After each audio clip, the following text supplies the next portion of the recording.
Hello students, इस video में हम ये अध्ययन करेंगे कि सेल को फंडामेंटल यूनिट ऑफ लाइफ क्यों कहते हैं।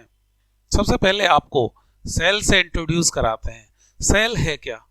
सेल को स्मॉलेस्ट यूनिट ऑफ लाइफ कहा जाता है। बिल्कुल स्मॉलेस्ट यूनिट ऑफ लाइफ है। जैसे आप ये दीवार देख रहे हैं, इस दीवार किससे मिलकर बनी है? ईंटों से मिलकर बनी है। तो जिस प्रकार से ईंट क्या है, एक ब्रिक्स क्या है, यूनिट ऑफ वॉल, ठीक इसी प्रकार से जो सेल है वह smallest unit of body.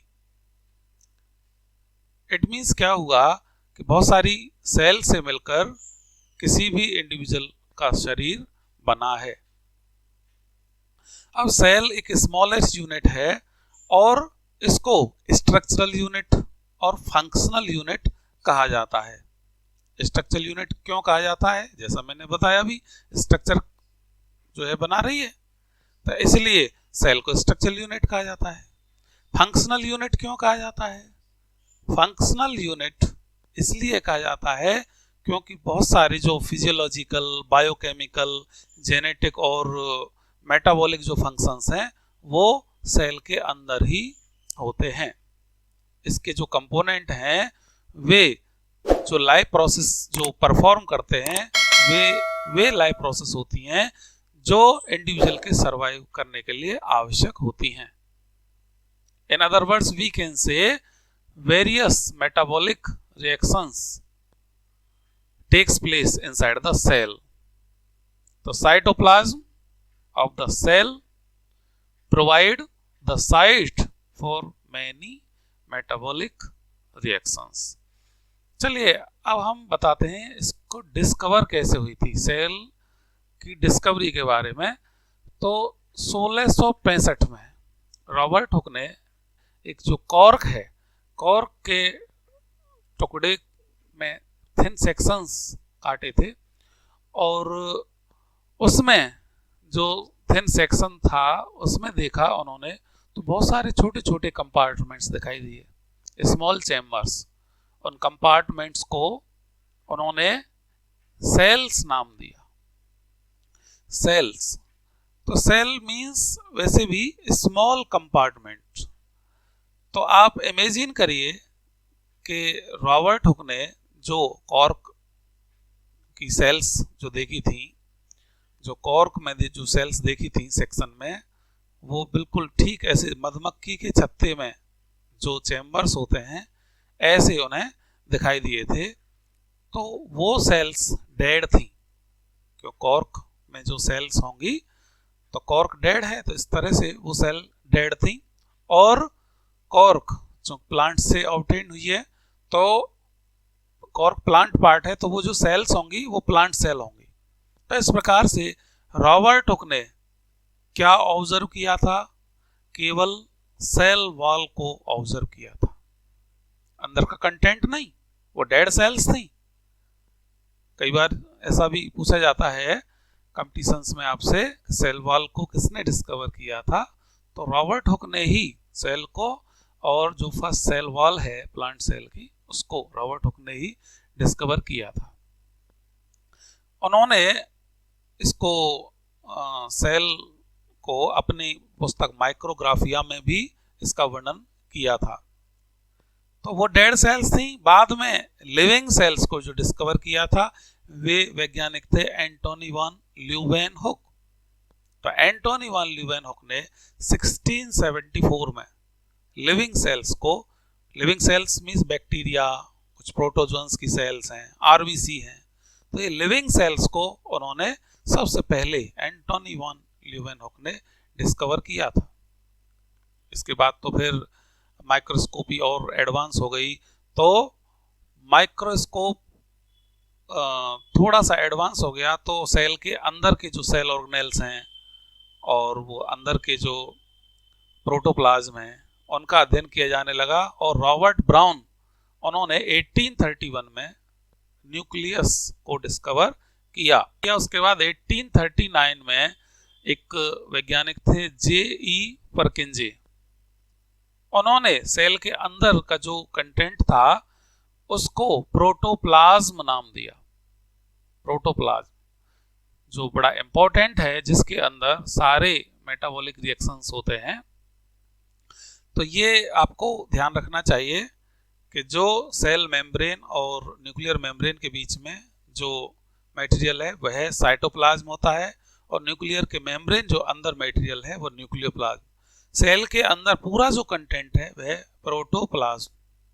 Protoplasm परकिंजे ने 1839 में ये शब्द दिया था। और इस प्रोटोप्लाज्म को हक्सले नामक साइंटिस्ट ने 1868 में बताया कि ये तो जो प्रोटोप्लाज्म है ये जीवन का आधार है, फिजिकल बेसिस ऑफ लाइफ। ऐसा भी पूछा जाता है, who called the protoplasm as physical basis of life. Hindi में जीव द्रव्य कहते हैं इसको, प्रोटोप्लाज्म को। तो जीव द्रव्य जीवन का भौतिक आधार है, ये वैज्ञानिक हक्सले ने 1868 में कहा था। लगभग 1839 में ही दो वैज्ञानिक स्लीडेन और स्वान, एक बॉटनिस्ट थे स्लीडेन, M.J. स्लीडेन पूरा नाम है इनका, ये बॉटनिस्ट थे, और जो थियोडोर स्वान है ये जूलॉजिस्ट थे।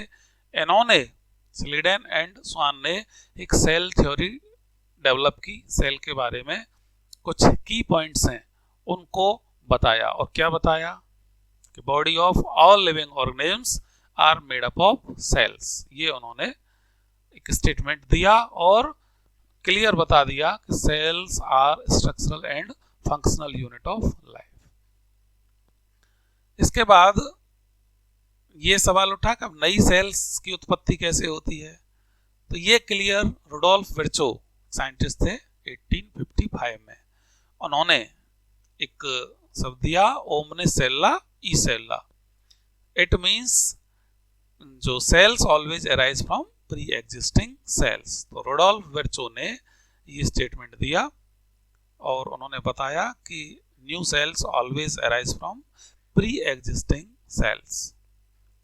तो चलिए अब हम बात करते हैं कि जो सेल से, मैंने कहा सेल से इंडिविजुअल बने होते हैं, तो कुछ इंडिविजुअल्स तो ऐसे बने होते हैं केवल एक ही सेल से बने होते हैं, और कुछ इंडिविजुअल ऐसे होते हैं बहुत सारी सेल्स के बने होते हैं।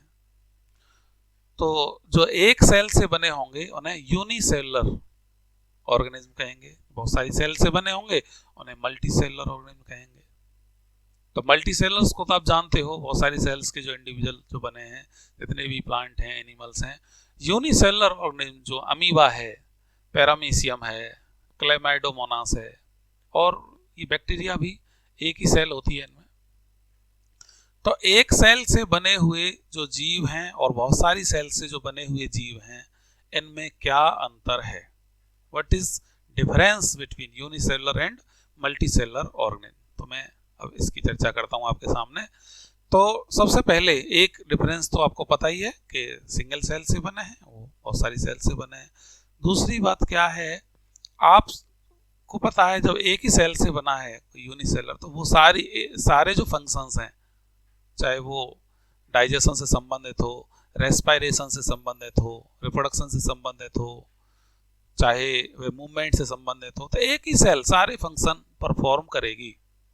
वहां पर मल्टीसेलुलर ऑर्गेनिज्म में डिफरेंट सेल्स स्पेशलाइज हो जाती हैं और डिफरेंट फंक्शंस परफॉर्म करती हैं। तो ये यूनिसेलुलर और मल्टीसेलुलर में डिफरेंस है। और भी क्या डिफरेंस हो सकता है? ये डिफरेंस भी हो सकता है जब एक ही सेल सारे फंक्शन परफॉर्म कर रही है तो उसका लाइफ स्पान कम होता है। तो unicellular organism have short life span, और उनका जो लाइफ स्पान होता है वह ज्यादा होता है। तो ये हो गया डिफरेंस यूनिसेलुलर और मल्टीसेलुलर में। अब आपके दिमाग में होगा कि ये सेल की शेप कैसी होती है, और क्या ये सेल राउंड होती हैं, ओवल होती हैं, या कैसे होती हैं, ये सेल की शेप क्या होगी? तो आप जो सोच रहे हैं कि सेल एक फिक्स शेप की होती है, कोई भी फिक्स शेप नहीं होती, बहुत सारी शेप हो सकती है। जैसे उदाहरण के लिए आप एक सेल ह्यूमन स्पर्म लें, तो ह्यूमन स्पर्म की सेल्स आप देख सकते हैं कैसी है।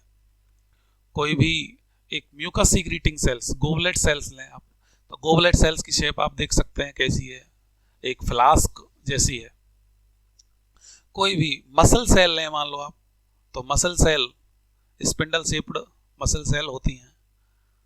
कुछ आप अगर बोन सेल्स देखें तो बोन सेल्स जिसे ऑस्टियोसाइट कहते हैं बोन सेल को, तो वो कैसी होती हैं, एक तरह से स्टार शेप्ड। ऐसे ही न्यूरॉन जो नर्व सेल होती हैं, तो अलग अलग प्रकार की सेल्स होती हैं। तो स्पंज की कोनोसाइट्स आप देख सकते हैं। तो इस प्रकार से डिफरेंट शेप सेल की हो सकती हैं।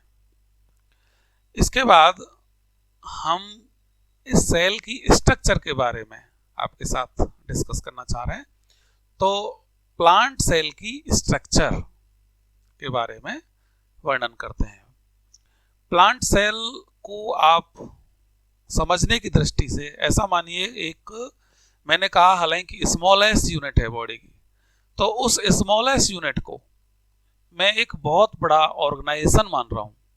एक बहुत बड़ा ऑर्गेनाइजेशन है जैसे, और उस ऑर्गेनाइजेशन की वह कई 100 किलोमीटर की रेंज में फैला हुआ है, और उसमें अलग अलग डिपार्टमेंट हैं, अलग अलग यूनिट्स उसमें बनी हुई हैं, जो उस ऑर्गेनाइजेशन में डिफरेंट जो फंक्शन परफॉर्म कर रही हैं, और उस ऑर्गेनाइजेशन के एक तरह से एग्जिस्टेंस में हेल्प कर रही हैं। तो मैं सेल को एक बहुत बड़ा ऑर्गेनाइजेशन मानता हूं, और तब आपके साथ इसकी मैं चर्चा करता हूं। तो एक सेल जो ये ऑर्गेनाइजेशन मैंने कहा कई 100 किलोमीटर में जो फैला हुआ है, तो इसकी एक बाउंड्री वॉल भी होगी। तो जो बाउंड्री वॉल, जो आउटर मोस्ट जो बाउंड्री वॉल है, तो दो बाउंड्री वॉल, एक सेल वॉल, सेल में भी इसी तरह से एक outermost boundary wall cell wall होती है। ये केवल प्लांट सेल में पाई जाती है, एनिमल सेल में नहीं होती। तो जो मैं पार्ट इसके सेल के बताऊंगा, सेल ऑर्गेनेल्स, वो बहुत सारे जो पार्ट्स हैं, बहुत सारे जो सेल ऑर्गेनेल्स हैं, वे प्लांट सेल और एनिमल सेल में कॉमन है। तो सबसे पहले जो आउटर मोस्ट बाउंड्री है वह सेल वॉल है।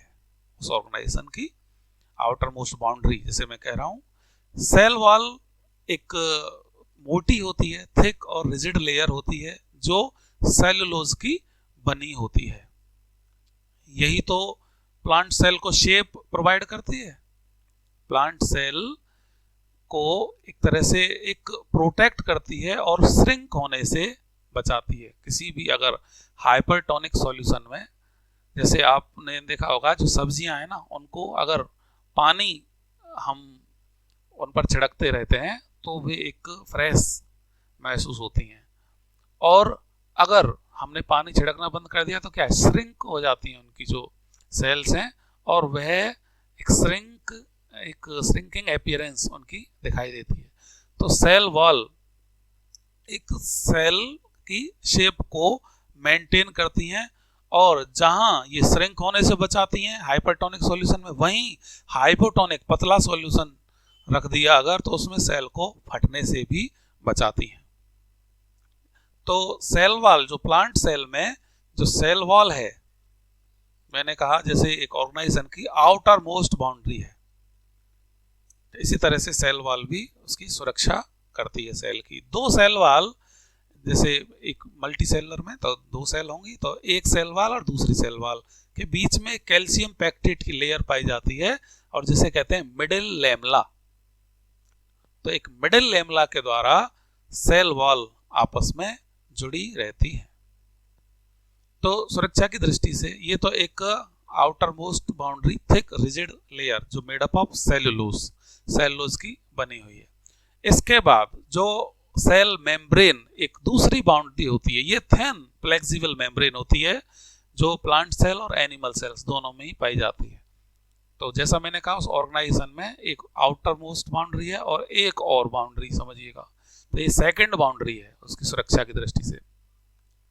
तो ये सेकंड बाउंड्री उस ऑर्गेनाइजेशन में, जैसे हम कोई दूसरी बाउंड्री लगाएं और चारों दिशाओं से एक तरह से चेक पोस्ट लगा दें कि कौन सा मटेरियल इस ऑर्गेनाइजेशन के अंदर आना है और कौन सा बाहर जाना है। तो ऐसा एक चेक पोस्ट लगा दें तो ये वही चेक पोस्ट है, एक तरह से ये बाउंड्री है। तो सेल की एक जो मेम्ब्रेन है थिन फ्लेक्सिबल मेम्ब्रेन, इसे सेलेक्टिवली परमिएबल कहते हैं। ये भी तो एक सिलेक्शन करती है कि कौन सा मटेरियल यूजफुल है, किसको अंदर आने दिया जाए, कौन सा हार्मफुल है किसे नहीं आने दिया जाए, या फिर कौन सा हार्मफुल है उसे बाहर जाने दिया जाए। तो एग्जिट और एंट्री पर ये एक लगाम लगाती है, रेगुलेट करती है एक तरह से, और इस प्रकार से ये सेलेक्टिवली परमिएबल मेम्ब्रेन, इसलिए कहते हैं selectively permeable membrane. It allow only selected material to enter and exit across it, इसलिए इसको सेलेक्टिवली परमिएबल मेम्ब्रेन कहते हैं। यह ऑस्मोसिस के द्वारा कुछ गैसेस के एक्सचेंज में हेल्प करती है, और वाटर जो जैसे सब्सटेंस हैं जो, और ये भी इसके द्वारा ऑस्मोसिस के थ्रू, ये तो डिफ्यूजन और ऑस्मोसिस के थ्रू इसमें जो पदार्थों का आदान और प्रदान इसके थ्रू होता है। तो इस प्रकार से ये उस ऑर्गेनाइजेशन की दो बाउंड्री, एक आउटर बाउंड्री जो मोटी मजबूत है सुरक्षा की दृष्टि से, जिससे कोई अंदर नहीं आए, ये उससे सेकंड बाउंड्री उस ऑर्गेनाइजेशन की, क्या कोई अंदर आ भी गया तो चेकिंग होगी कि बताइए क्या सामान है जो अंदर जा रहा है या अंदर से बाहर जा रहा है, इस तरह से। तो ये एक तरह से चेकिंग का काम, ये तो सेल मेम्ब्रेन का बड़ा इंपॉर्टेंट फंक्शन है। तो सेल वॉल और सेल मेम्ब्रेन ये आउटर कवरिंग्स हो गई। अब सेल मेम्ब्रेन जिस ऑर्गेनाइजेशन को सराउंड कर रही है, अर्थात जिस मटेरियल को सराउंड कर रही है, उसे कहते हैं साइटोप्लाज्म। सेल मेम्ब्रेन के द्वारा जो कवर्ड है सेल मेम्ब्रेन, और सबसे अंदर न्यूक्लियस है तो न्यूक्लियर मेम्ब्रेन। तो सेल मेम्ब्रेन और न्यूक्लियर मेम्ब्रेन के अंदर जो सब्सटेंस पाया जाता है उसे साइटोप्लाज्म कहते हैं। तो ये साइटोप्लाज्म, इसमें विशेष प्रकार के सेल ऑर्गेनेल्स होते हैं, और प्रत्येक सेल ऑर्गेनेल एक विशेष प्रकार का फंक्शन करता है। तो अब मैं उस ऑर्गेनाइजेशन के अंदर आ गया हूं जिसके अंदर अलग अलग डिपार्टमेंट हैं। तो कौन सा डिपार्टमेंट क्या काम करता है, तो ऐसे ही सेल में कौन सा ऑर्गेनेल क्या काम करता है। तो जो साइटोप्लाज्म में पाए जाने वाले जो डिफरेंट ऑर्गेनेल्स हैं वो कौन कौन से डिफरेंट फंक्शन परफॉर्म करते हैं। सबसे पहले चलते हैं उस ऑर्गेनाइजेशन का जो हेड है वहां से स्टार्ट करते हैं। जैसे किसी ऑर्गेनाइजेशन में, मैं और किसी यूनिट में बात ना करूं, केवल और केवल जहां से वो ऑर्गेनाइजेशन संचालित हो रहा है मैं केवल वहां से बात करूं, तो वह होता है न्यूक्लियस होता है वह। तो उस न्यूक्लियस को सेल का कंट्रोल सेंटर कहते हैं। जैसे हमारा सेंट्रल गवर्नमेंट जो है वहां से सभी नियम लागू होते हैं, सारे स्टेट्स में फॉलो होते हैं सारे। तो इसी तरह से जो न्यूक्लियस से जो भी आदेश आएगा वह मान्य होगा साइटोप्लाज्म में उसी प्रकार से। तो उस सेल के अंदर किस प्रकार की प्रोटीन का निर्माण होना है, किस मटेरियल का निर्माण होना है, तो यह सूचना उस सेल के अंदर, उसके सेल के जो न्यूक्लियस के अंदर न्यूक्लियर मेम्ब्रेन के द्वारा वो कवर्ड है। तो उस न्यूक्लियर मेम्ब्रेन के अंदर जो जेनेटिक मटेरियल है, जो डीएनए जिसे कह रहे हैं हम, तो डीएनए में ये सारी सूचनाएं होती हैं कि कौन सा मटेरियल साइटोप्लाज्म के अंदर किसका निर्माण होना है। तो वो डीएनए इस इंफॉर्मेशन को भेजता है मैसेंजर आरएनए के द्वारा, और ये सूचना आ जाती है राइबोसोम पर। तो यहां पर मैं और भी ये जानकारी दे दूं न्यूक्लियस के बारे में। न्यूक्लियस के आधार पर ये सेल्स दो प्रकार की होती हैं, एक प्रोकैरियोटिक सेल और यूकैरियोटिक सेल। तो यूकैरियोटिक सेल जिसकी मैं चर्चा इस समय कर रहा हूं आपके साथ, और यूकैरियोटिक सेल प्लांट और animal cells. Eukaryotic, you means true और कैरियन मींस न्यूक्लियस, जिसमें ट्रू न्यूक्लियस होता है, अर्थात न्यूक्लियर मेम्ब्रेन होती है, उस जेनेटिक मटेरियल के चारों ओर न्यूक्लियर मेम्ब्रेन होती है। तो मैं उस सेल की चर्चा कर रहा हूं, मैं अभी प्रोकैरियोटिक सेल जो बैक्टीरिया में पाई जाती है उसकी चर्चा नहीं कर रहा हूं अभी। तो यूकैरियोटिक सेल में इस न्यूक्लियस के अंदर जो जेनेटिक मटेरियल होता है, मैं ये भी बता देना चाहता हूं कि जब एक सेल अनडिवाइडिंग होती है तो ये धागे की तरह होता है, और जब एक सेल डिवाइडिंग स्टेट में, अर्थात एक सेल से दो सेल बनती हैं तो वो डिवाइडिंग स्टेट में आती है, तो ये जेनेटिक मटेरियल कंडेंस होकर क्रोमोसोम की शेप ले लेता है और क्रोमोसोम के रूप में दिखाई देता है। तो ठीक है, मैंने बताया कि यह कंट्रोल सेंटर है, डीएनए को कंट्रोल सेंटर कहते हैं, उसको न्यूक्लियस को कंट्रोल सेंटर कहते हैं, और न्यूक्लियस में वो सारी सूचनाएं होती हैं कि किस प्रकार की प्रोटीन अब सेल के साइटोप्लाज्म में निर्माण होनी है। तो ये प्रोटीन डिपार्टमेंट कौन है, ये सूचना प्रोटीन डिपार्टमेंट भेजता है, वो सेंटर जो है, तो वो प्रोटीन डिपार्टमेंट है राइबोसोम। तो मैं राइबोसोम की बात करता हूं, तो राइबोसोम के पास सूचना आ गई।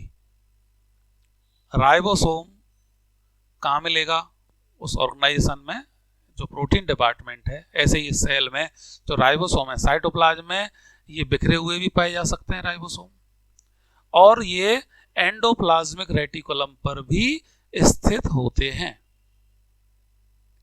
तो राइबोसोम के पास सूचना आ जाती है डीएनए की कि इस प्रकार की प्रोटीन का निर्माण इस सेल में होना है।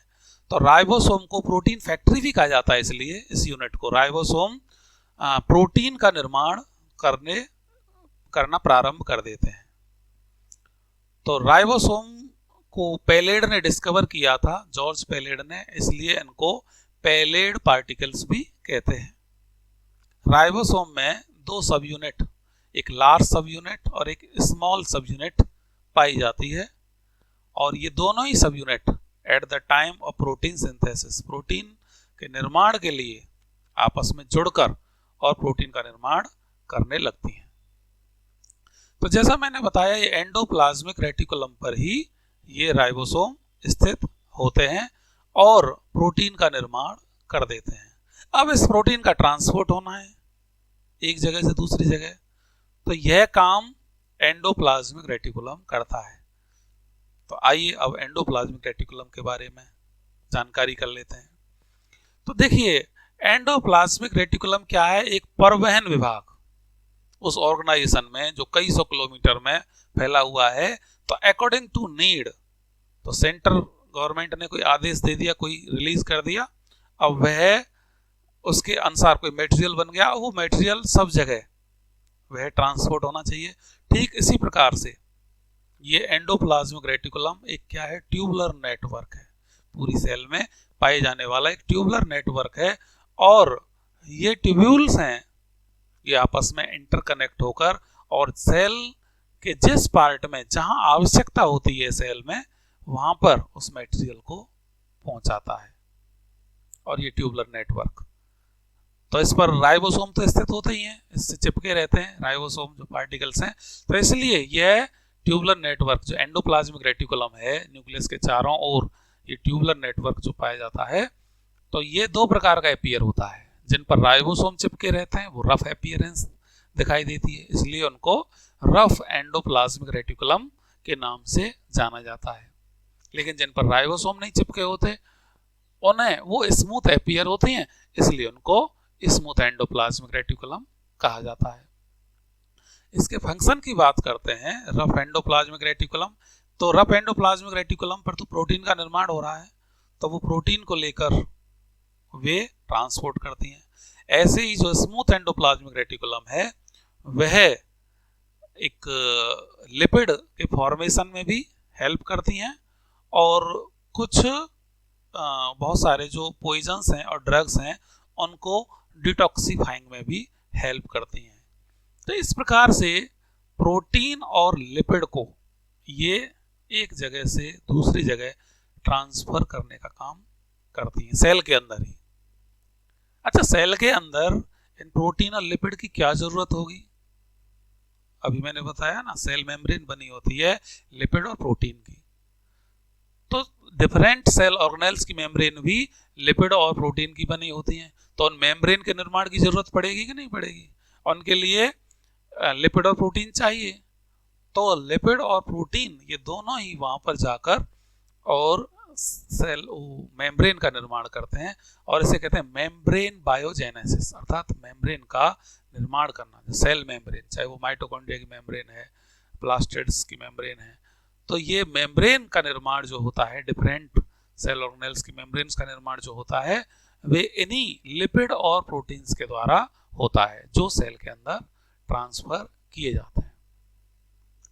अब ये भी मैं बता दूं आपको कि ये जो प्रोटीन जो रिलीज हो रही हैं, अब इनके मॉडिफिकेशन की भी जरूरत होती है, इनके मॉडिफिकेशन की भी जरूरत पड़ती है।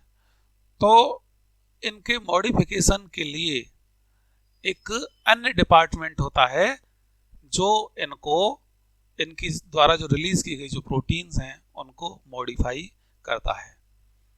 तो अदर जो डिपार्टमेंट हैं सेल्स के, एक तरह से अदर जो सेल ऑर्गेनेल्स हैं, तो अभी मैंने केवल उस सेल का इस वीडियो में केवल जो कंट्रोल सेंटर बताया है, कहाँ से आदेश आया, कहाँ पर निर्माण हुआ और किसके द्वारा ट्रांसपोर्ट हुआ, अब कहाँ मॉडिफिकेशन होगा और पैकेजिंग होगी, क्योंकि डिफरेंट पार्ट्स में ट्रांसपोर्ट करने के लिए क्या होता है, उसे पैकेज्ड मटेरियल होना चाहिए और थोड़ा बहुत उसमें मॉडिफिकेशन करके और उसे पैक्ड करके तब सब जगह डिस्ट्रीब्यूट किया जाए।